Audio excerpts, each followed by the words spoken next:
추석 연휴 기간 잘 보내셨죠? 많이 피곤하실 겁니다.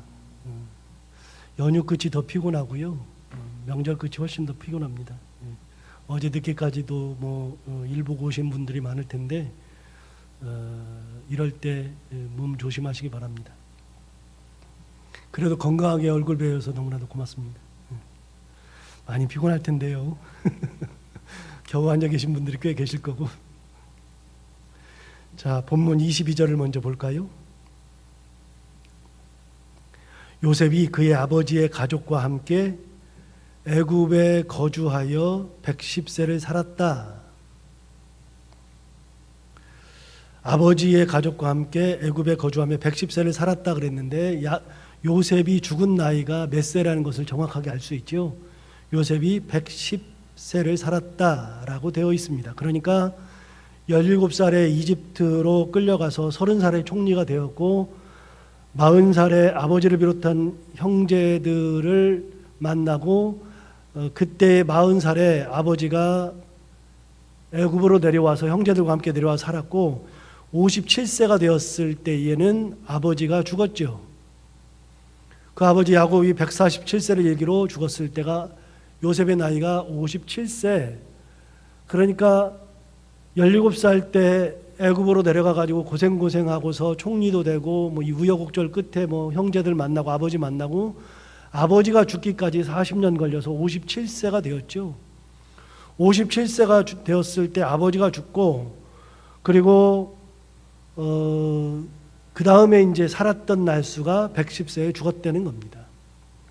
40살에 형들을 처음 만났을 때 형들은 그를 되게 두려워했었죠. 자기들이 한 잘못이 너무나 컸기 때문이죠. 그렇게 자기의 잘못을 가지고 두려움에 빠졌을 때 요셉은 그 형들을 하나님의 섭리로 위로하는 놀라운 깊은 신앙의 모습을 보여주었었습니다. 그게 45장에 나온다고 지난번에 이야기했었죠. 그의 신앙에 의하면, 요셉의 신앙에 의하면, 그때가 40살 때, 40세 때의 신앙에 의하면 여기까지 보낸 이는 형들이 팔아서가 아니라 하나님께서 보내셨고 이렇게 다 굶어 죽게 되었을 때 모든 가족을 살리고 그 가족을 자녀들까지 살리기 위한 하나님의 섭리라고 하는 것을 고백했죠. 그런데 그 하나님의 섭리를 생각해 보니까 다 하나님의 계획인 거예요. 하나부터 열까지 형들이 팔았던 거, 종살이를 하게 된 거, 보디발의 아내의 유혹을 이겨낸 거, 옥살이를 하게 된 거, 바로가 꿈을 꾸게 된 거, 그 꿈을 해석하게 된 거, 그 꿈을 해석함으로 말미암아서 총리가 된 거, 그렇게 꿈을 해석하고 7년 동안의 풍년이 있었던 거, 그 7년의 풍년 기간에 모든 곡식을 이집트에서 나는 많은 곡식들을 창고에 다 저장해 둔 거, 그리고 기근이 들어서 형들이 그 멀리 가나안에서 자기를 찾아온 것, 그리고 지금 형들이 자기를 만난 모든 것이 하나님의 은혜요 섭리라고 고백하는 거라고 그랬잖아요. 그때의 신앙이 40살 때예요. 40살 때의 신앙이 뭐냐? 모든 것은 하나님께서 하셨다는 게 40살 때 신앙이에요. 자, 110세에 죽었다 그랬어요. 복귀하는 거예요. 110세에 죽기 전에 40살 때 고백한 게 뭐냐면 하나님이 다 하셨다. 형들이 했다고 두려워 떨었지만 형들이 한 게 아니라 하나님이 하셨다. 형들을 하나님께서 이용하셔서 형들이 팔았으나 사실은 하나님이 그 모든 것을 다 한 거다. 그의 나이 40살에 고백한 하나님이었습니다. 아버지가 죽었을 때가 57세가 되었다고 했는데 57세가 되었을 때 형들은 다시 두려움에 사로잡혔습니다. 이제는 아버지가 죽었으니 분명히 자기 동생 요셉이 자기들을 죽일 거라고 생각했기 때문이죠. 그래서 아버지가 살아생전에 자기들을 불러 자기가 죽거든 요셉을 찾아가서 자기들의 죄를 용서해 주라는 유언을 하셨다고 하면서 단체로 찾아와서 자기들의 죄를 용서해 달라고 했었죠. 그리고는 단체로 요셉의 발 아래 엎드려서 더 이상은 자기들이 형제가 아니고 이제부터는 저희들을 종으로 삼아도 된다라고 이야기했었죠. 그러면서 용서를 구했습니다. 그때가 57세입니다. 17년 전에 형들에게 하나님께서 하셨다고 이야기했는데도 불구하고 형들은 계속해서 그 마음을 가지고 살았죠. 그러니까 결국은 자기를 죽일 거라고 생각했던 형들의 이런 모습은 어떻게 보면 당연하다고 말할 수 있겠습니다. 그런데 요셉의 나이 57세, 그때가 되어서 형들이 그렇게 했을 때에 형들에게 세 가지 말을 하죠. 먼저는 나는 하나님을 대신할 수 없다는 겁니다. 내가 하나님을 대신하리까 라고 하는 말로 얘기했었잖아요. 그러니까 57세가 되어서도 요셉의 마음속에는 누가 계시냐면 하나님이 계시죠. 나이가 들었습니다. 나이가 들었는데 그 나이가 들었을 때에 결정적으로 고백하는 게 뭐냐면 내가 하나님을 대신할 수 없다는 믿음. 하나님께서 여기까지 우리를 인도하셨다. 나부터 시작해서 그 모든 길 가운데 하나님께서 함께 하셨고, 형들도 이곳으로 온 것이 그 양식을 얻어서 얻어먹고 굶어 죽지 않으려고 온 것이 아니라 여기로 온 것도 하나님이 보내셔서 온 거다. 그러니 고백할 수 있는 게 뭐냐? 형들의 잘못도 아니다. 형들이 뭘 그런 게 아니다. 내가 뭘 할 수 있는 것도 없다. 이 모든 것은 하나님이 하신 거니까 내가 하나님을 대신할 수 없다는 고백이죠. 나이가 17년이 더 지났으니까 57세가 되었잖아요. 그 57세가 되어서도 요셉의 신앙은 변하지가 않았습니다. 무슨 신앙이요? 하나님 중심 신앙. 하나님의 섭리를 굳게 믿는 신앙. 내가 어느 곳에 있었어도, 내가 어떤 일을 했어도, 내가 어떤 상황 속에 빠져 있다 할지라도 그 모든 것 가운데 인도하시는 하나님의 섭리가 있다는 고백을 할 수 있는 신앙. 그 신앙이 시간이 흘러도 17년이 흘러도 23년이 흘렀어도 가지고 있었던 그 신앙이 17년이 또 흘러도 그대로 가지고 있었습니다. 하나님을 대신할 수 없었습니다. 참 대단하죠. 요셉을 보면 진짜 흠을 잡을 데가 없다는 생각을 가끔 합니다. 그만큼 나는 하나님을 대신할 수 없다고 다시 한번 얘기하면서 형들을 위로했죠. 두 번째, 형들이 그렇게 자기들을 종을 삼으라고 했을 때에 형들에게 했던 말의 두 번째는 뭐냐면, 비록 형들이 자기를 해하려 하였을지라도 하나님은 그것을 선으로 바꾸셔서 오늘과 같은 많은 이들의 생명을 구원하게 하셨다는 겁니다. 요셉이 형들의 의도를 모르는 거 아니에요. 요셉이 바보 멍청이가 아니에요. 요셉이 완전 멍청이어가지고 형들이 파는 거를 모르는 게 아니에요. 알아요. 형들이 악한 것도 알아요. 아는데 그 형들의 그 악한 의도를 내가 어떻게 바꿀 수 있었던 것이 아니라 내가 뭘 하려고 했던 것도 아니고 나는 그냥 하나님의 은혜 가운데만 있었더니 형들의 의도를 하나님께서 바꾸셨더라. 하나님이 선한 의도로 바꾸셨다. 누가 바꾸시느냐? 하나님이 바꾸신다. 동일한 이야기를 하는 거예요. 내가 한 것이 아니라 하나님이 하셨다. 하나님이 선으로 다 바꾸셨다고 이야기를 하는 겁니다. 여러분, 형들이 팔지 않았다면, 하나님께서 그것을 선으로 바꾸지 않으셨다면 어떻게 되었을까 상상하기도 힘들죠. 지금 이때의 요셉을 발견하기가 힘들죠.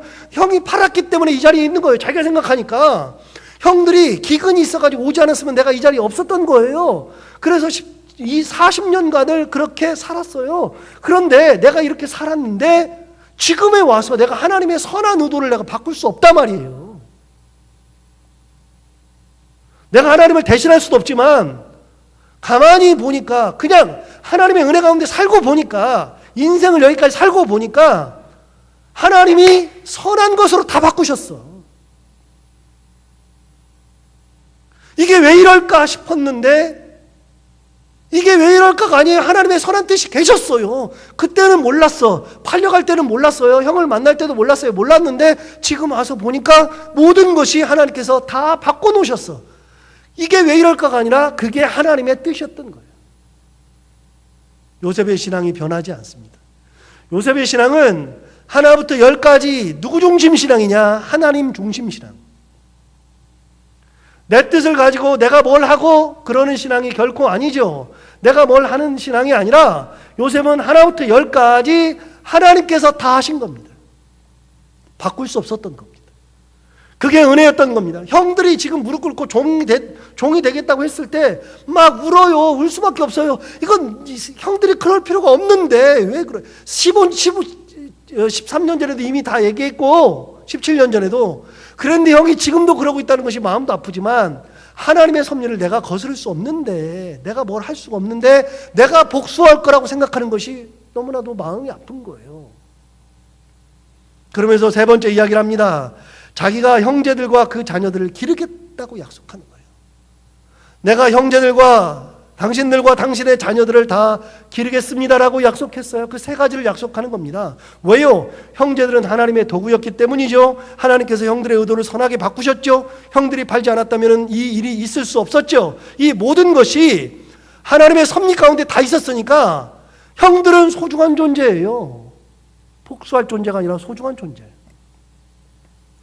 중요한 게 있어요. 하나님의 뜻을 발견하면, 섭리를 발견하면 악하지 않아요. 하나님의 섭리가 발견되는 순간에는 그것이 최악이 아니에요. 놀랍게 여러분, 다니엘이 사자굴에 들어갔을 때 어떤 일이 일어났느냐? 사자굴에 들어가는 것 자체는 최악이죠. 최악인데 사자굴에 들어갈 때 악이라고 생각하고 들어가지만 그곳에 하나님의 섭리가 계시면 최악이 아니라니까요. 뭐예요? 최선으로 바뀌는 거예요. 하나님은 악을 선으로 바꾸시는 하나님. 중요한 개념이에요. 그러니까 우리가 살아가면서 생각하면서 뭐가 안 됐을 때, 힘들 때, 그때마다 생각하는 하나님이 뭐냐면 악을 선으로 바꾸시는 하나님, 최악을 최선으로 바꾸시는 하나님. 어떤 순간도 다 똑같아요. 무너지지 않을 것 같은 여리고 성도요, 하나님께서 간섭하시면 절대로 안 무너진다고요? 아니요. 하나님이 간섭하시면 바뀌어요. 다 바뀌게 돼 있어요. 그래서 이 모든 것 가운데는 하나님의 섭리가 있으니까 내가 당신들을 다 기르겠습니다. 요셉이 진짜 대단한 것은요, 단 한 번도 성경을 보다가 놀랍게도 제가 발견한 것 중에 단 한 번도 형들을 원망한 적이 없습니다. 단 한 번도 종살이를 원망한 적도 없습니다. 단 한 번도 보디발의 아내를 원망하지 않았습니다. 단 한 번도 누명 쓴 것을 원망하지 않았습니다. 단 한 번도 자기를 의심하고 감옥에 넣었던 보디발 자체도 원망하지 않았습니다. 단 한 번도 감옥살이하던 시절을 원망하지 않았습니다. 단 한 번도 자기의 그 은혜를 잃어버린 술 맡은 관원장을 원망한 적도 없습니다. 여러분, 단 한 번도 자기 인생을 비관한 적도 없습니다. 놀랍지 않으세요? 저는 그런 적이 있거든요. 저는 안 되면 안 되는 것 때문에 좌절할 때가 많거든요. 원망할 때도 있었거든요. 그런데 놀랍게 요셉의 인생을 보면요, 단 한 번도 좌절한 적도 없고 단 한 번도 원망한 적이 없더라고요. 놀라운 겁니다, 이게. 여러분, 누가 원망하지 않고 누가 좌절하지 않느냐? 최악의 상황에서 누가 좌절하지 않느냐? 누가 원망하지 않느냐? 하나님 중심적 신앙을 가진 사람이 원망하는 거예요. 다니엘의 셋중과 불못불에 들어갈 때 하나님을 원망하지 않아요. 절대로 원망할 필요도 없어요. 최악이죠. 그러나 하나님의 은혜가 있는데 들어가면 원망할 필요가 전혀 없어요. 하나님이 그곳에 계시거든요. 요셉은 단 한 번도 원망이라는 것을 해본 적이 없어요. 좌절도 해본 적이 없어요. 그 가운데 자기 인생을 비관한 적도 한 번도 없어요. 그냥 하나님의 은혜대로 살았어요. 참 대단하죠. 하나님 중심적 사고를 하는 사람들의 특징이 바로 이렇습니다. 모든 것을 계획하시고 인도하시는 믿음, 실제 그렇게 함께 하시고 인도하셨다는 믿음, 모든 것은 하나님의 은혜가 느껴질 때부터 원망할 필요가 없이 감사로 받으면 된다는 믿음이 있기 때문이죠. 그래서 여러분, 동일한 사건에서도 하나님의 뜻을 발견하는 것이 참 중요합니다. 내가 있는 위치, 그곳에서도 하나님의 뜻을 발견하는 믿음, 내가 지금 하는 일에서도 하나님의 섭리를 발견하는 믿음, 내가 지금 함께 하고 있는 사람에게서도 하나님의 은혜를 발견하는 믿음, 이런 것들이 있으면 원망 대신 여유, 감사, 은혜의 삶을 살게 되는 것이죠. 그렇게 아버지가 돌아가셨을 때가 57세입니다. 40살 때 형들을 위로하던 요셉, 57이 되었을 때에 아버지가 돌아가셨을 때 형들을 다시 위로하던 요셉, 시간이 흘렀는데 요셉의 신앙은 하나도 바뀐 적이 없습니다. 뭐요? 하나님 중심 신앙, 하나님의 섭리를 믿는 신앙. 그렇게 57세에 아버지가 돌아가시고 난 다음에 오늘 본문 22절에 오면 110세에 죽는다 그랬는데 110세니까 아버지 돌아가시고 나서도 53년이 지났습니다. 53년이 지난 거니까 그 많은 시간을 또 살았습니다. 그 110세에 하는 마지막 유언에서 드러난 요셉의 신앙.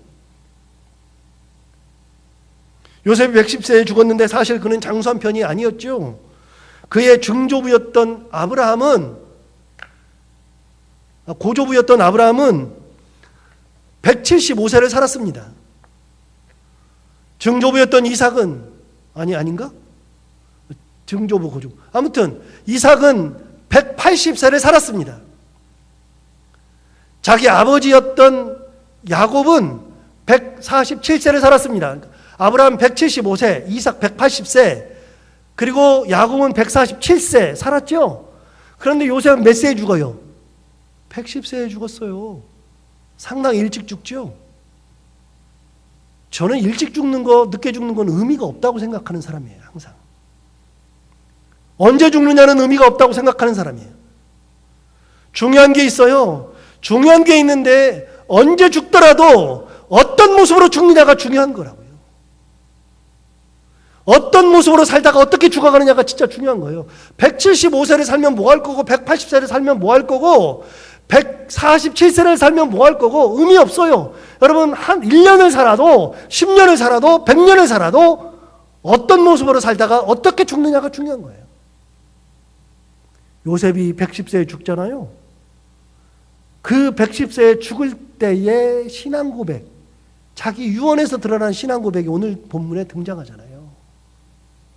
오늘 본문 24절부터 25절에 자기의 신앙이 그대로 등장하죠. 뭐라고 이야기하죠? 여러분 24절부터 25절에 보면 그가 이야기하는 내용이 이렇습니다. 요셉이 그의 형제들에게 이르되 나는 죽을 것이나 하나님이 당신들을 돌보시고 당신들을 이 땅에서 인도하여 내사 아브라함과 이삭과 야곱에게 맹세하신 땅에 이르게 하시리라 하고 요셉이 또 이스라엘 자손에게 맹세시켜 이르기를 하나님이 반드시 당신들을 돌보시리니 당신들은 여기서 내 해골을 메고 올라가겠다 하라 하였더라. 제가 빨리 읽었으니까 막 정신없이 읽다 보니까 뭔 얘기인지 잘 모르잖아요. 이게 지금 유언이에요. 유언. 24절 25절이 유언인데요. 유언 전에 야곱이 어떤 인생을 살았는지를 설명하는 장면이 23절에 먼저 나와요. 23절을 먼저 보고 유언을 좀 볼까요? 23절을 보시면 이렇게 돼 있어요. 에브라임의 자손 3대를 보았으며 므낫세의 아들 마길의 아들들도 요셉의 스라에서 양육되었더라. 에브라임의 자손 3대를 보았다는 겁니다.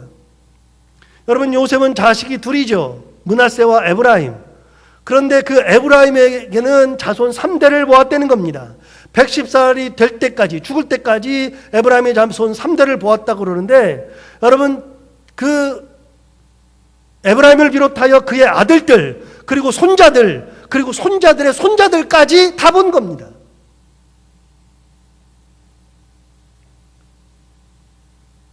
자손의 번성을 보았다는 거예요. 하나님이 그의 삶을 어떻게 지켜주셨느냐? 그가 총리가 된 것만으로 끝나는 것이 아니라 하나님께서 그의 자손을 4대를 3대, 에브라임을 비롯해서 3대를 보게 했다. 그런 말이에요. 무슨 말이에요? 여러분 아브라함만 해도 이삭 말고는 잘 몰라요.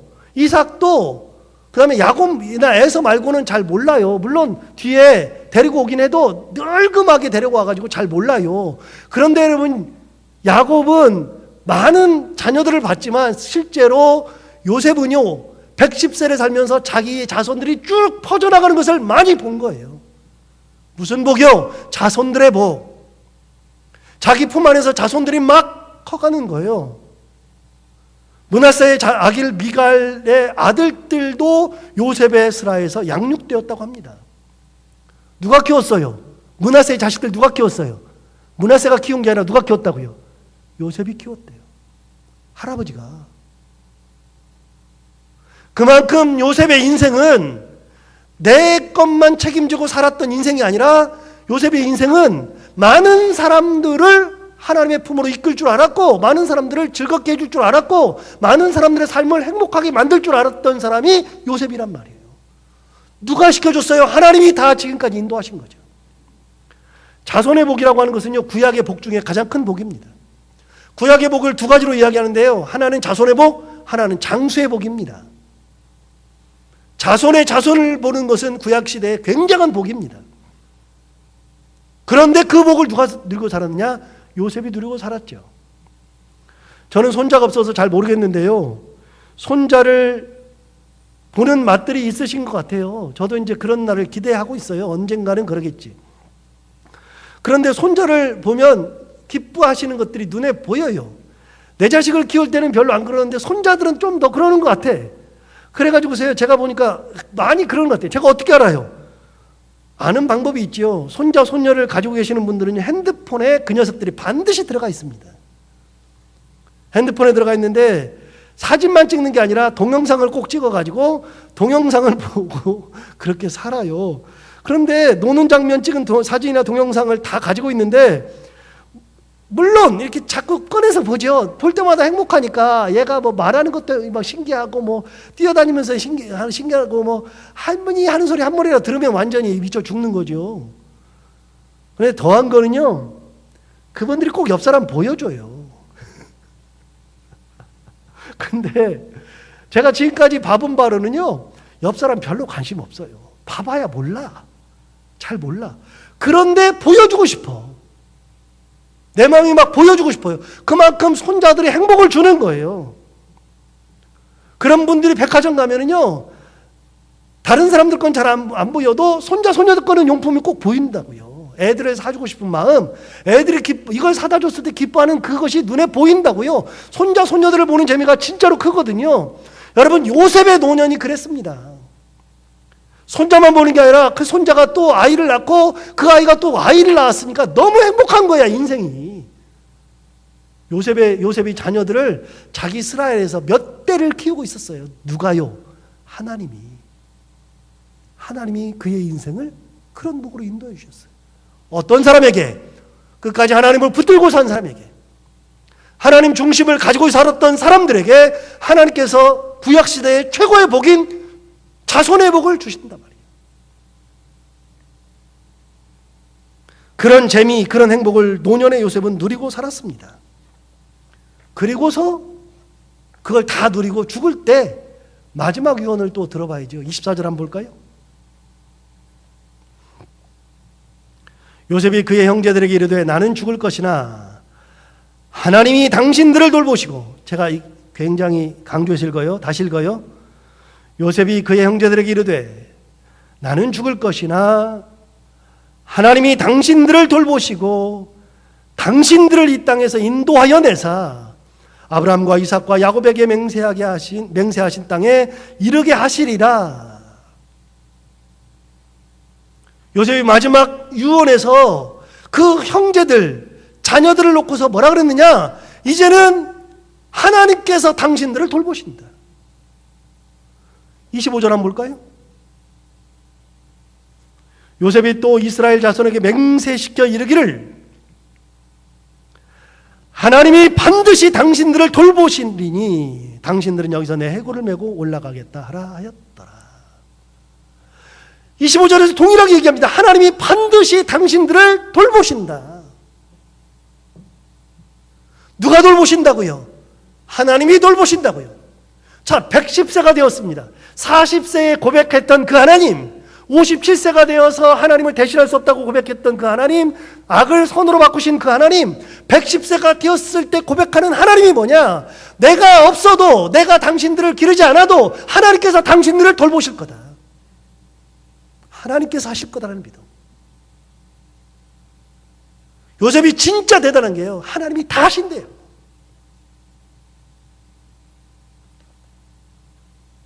그런데 여러분, 오늘 본문 앞에 21절 한번 읽어볼까요? 21절. 오늘 본문 앞이 아니라, 오늘 본문 앞에 21절. 아버지 죽었을 때 얘기예요. 21절에 보면 당신들은 두려워하지 마소서, 내가 당신들과 당신들의 자녀를 기르리이다 하고 그들을 간곡한 말로 위로하였더라. 이게 53년 전 얘기예요. 그게 1절 차이예요. 21절과 22절 차이는요 53년 차이예요. 이게 엄청난 차이예요. 53년 전에 뭐라 그러냐면 내가 당신들과 당신들의 자녀를 기르리이다 했잖아요. 내가 살아있을 때는 누가 돌봐요? 내가 돌봐요. 내가 살아있을 때는 내가 돌보는데 내가 죽는 이 순간은 당신들을 누가 돌봐요? 하나님이 돌본다는 거예요. 하나님이. 더 이상 당신들을 돌볼 사람이 없어요. 당신들 누가 봐줄 사람이 없어요. 아무도 없어요. 없는데 중요한 게 있어요. 요셉의 마음속에는 내가 죽어도 아무런 문제가 안 되는 거예요. 누가 하신다고요? 하나님이 하신다고요. 요셉이 죽을 때 그의 신앙이 하늘의 별처럼 반짝반짝 빛나는 것을 우리는 분명히 알 수 있죠. 그는 이제 형제들과 형제들의 자녀를 기르고 돌볼 존재는 내가 아니라 하나님이라는 것을 분명히 말하고 있습니다. 걱정하지 말라는 겁니다. 그런데 여러분 사실 이 말이 맞기는 한데 쉽지 않은 얘기입니다. 듣는 사람 입장에서는요 그게 쉬운 얘기가 아닙니다. 예를 들어 볼까요? 제가 만약에 가끔 저도 그런 얘기를 하는데요. 설교하면서도 그런 얘기 하는데 저는 그런 믿음이 있으니까 그런 말을 하긴 해요. 제가 막 이렇게 속에 있는 거를 뭐 포장해서 내는 사람이 아니니까요. 저는 지금이라도 죽고 싶다고 가끔 얘기해요. 지금의 신앙으로 그냥 하나님께 가고 싶을 때가 있거든요. 그래서 난 지금이 가장 신앙이 좋다고 생각하니까 지금 내가 죽어서 하나님 앞에 가는 게 좋다고 생각해요. 가끔 그렇게 기도해요. 하나님 언제든지 저 데려가셔도 됩니다. 기도하는데 그렇게 하고 나면 꼭 여러분들이 말씀하시는 게 있어요. 아니 목사님 왜 이렇게 무책임해요? 사모님하고 애들은 어쩌라고요? 이렇게 말씀하시는 경우가 있어요. 맞잖아요. 우리 집사람도 뭐 가끔 그렇게 말할 때가 있죠. 그러면 제 마음속에서는 꼭 이렇게 생각이 들어요. 제 인생을 인도하신 하나님, 지금까지 가장 좋은 길로 인도하신 하나님, 어떤 환경 속에서 나를 지켜주신 하나님, 가장 최악의 순간으로 몰려있을 때조차도 최선으로 나를 죽이지 않으시고 모든 것을 바꾸시고 나를 인도하신 그 하나님을 믿기에 지금까지 그렇게 살아왔기 때문에 하나님이 나를 지금까지 인도하신 것처럼 사랑하는 내 가족들도 지켜주실 거다라는 믿음이 있는 거예요. 나는. 그래서 그렇게 얘기하는 거예요. 지금의 제 가족, 제 아이들은 제가 자랄 때, 제가 어렸을 때보다는 상황이 훨씬 더 좋거든요. 저는 진짜 대책이 없었어요. 안 좋은 것은 다 가지고 있었죠. 그럼에도 불구하고 하나님께서 이 자리까지 인도하셨고 가장 좋은 길로 인도하셨다고 저는 항상 확신해요. 그러니까 하나님께서 내 인생을 이끌어 주신 것처럼 그 아이들도 우리의 가족도 하나님을 의지하면 하나님께서 우리 모든 아이들과 우리 가정을 인도해 줄 거라는 믿음. 여러분에게도 동일한 얘기를 똑같이 하고 싶어요. 무슨 얘기냐면 여러분 어떤 상황이 되어도 하나님께서 우리 가정을 돌보시면 되는 거라니까. 우리 자녀들이 가는 길도 하나님께서 이끌어 가시면 되는 거예요. 부모가 이끌어 가는 것이 아니라 하나님께서 돌보시고 하나님께서 이끄시는 그 믿음. 그 믿음이 있으면 되는 거죠. 지금 요셉이 죽으면서 마지막 장면을 얘기하는 거예요. 하나님이 돌보실 거다. 그 많은 길을 걸어왔을 때 내가 인생을 다 돌이켜보니 하나님께서 내 그 결혼을 인도하시고 나를 지금까지 지켜주신 그 하나님께서 앞으로는 하나님께서 여러분들의 인생을 다 책임져 주실 거라는 그 믿음으로 이 이야기를 하는 거죠. 여러분 아브라함이 길을 떠날 때 누구 하나 도움되는 사람이 없었습니다. 성경은 반드시 이야기합니다. 아브라함이 길을 떠날 때 누구도 도움은 된 적이 없었는데 그 아브라함이 75세의 길을 떠날 때 아무도 없었을 때에 어디로 갈지를 모르고 있었을 그때에 그 길을 인도하신 분이 하나님이셨습니다. 하나님이 돌보셨습니다. 이스라엘 백성들 그들이 출애굽할 때도 하나님이 함께 계셨고 홍해를 건널 때도 하나님께서 돌보셨고 만나를 먹이면서 굶어 죽지 않게 하신 분도 하나님이셨고 여리고성을 무너뜨릴 때도 하나님께서 함께 하셨습니다. 요셉은 그 모든 것을 다 온몸으로 받아낸 사람입니다. 종살이를 온몸으로 받아냈고 형들의 무고함도 온몸으로 받아냈고 삶을 온몸으로 다 받아냈는데 인생 살면서 마지막 고백이 뭐냐? 하나님이 돌보셨다. 그런 확신 없습니까? 저는 진짜 있습니다. 하나님이 돌보실 거라는 믿음, 내 인생 앞으로도 하나님께서 나를 이끌고 가실 거라는 믿음, 내 자녀들의 길도 하나님께서 돌보시고 이끌고 갈 거라는 믿음, 내 가정도 하나님께서 붙들고 가실 거라는 믿음이 있고, 저는 진짜 확신하는 게 이 교회도 하나님께서 은혜 가운데 이끌고 가실 거라는 믿음이 있어요. 제가 돌보는 거 아니에요. 하나님께서 돌보시는 거예요. 하나님께서 은혜로 이끌고 가시는 거예요. 그래서 여러분, 가장 불행한 교회는요, 목사가 끌고 가는 교회는 가장 불행한 교회야. 목사가 끌고 가면 안 돼요. 하나님께서 끌고 가셔야 돼요. 하나님께서 은혜로 이끌고 가셔야 돼요. 그래서 요셉이 마지막에 죽을 때 뭐라 그래요? 하나님께서 돌보실 거다. 40세 때, 57세 때, 110세 때 요셉의 신앙이 하나도 변한 적이 없습니다. 끝까지 하나님만 한 분만 딱 쳐다보고 살았습니다. 죽는 이 순간이 되어도 하나님께서 돌보실 거라는 믿음을 끝까지 가지고 사람들에게 두려워하지 말아라, 하나님이 너희들을 돌보실 거다, 너희를 인도하실 거다라고 하는 마지막 유언과 같은 신앙을 전해주고 가는 거잖아요.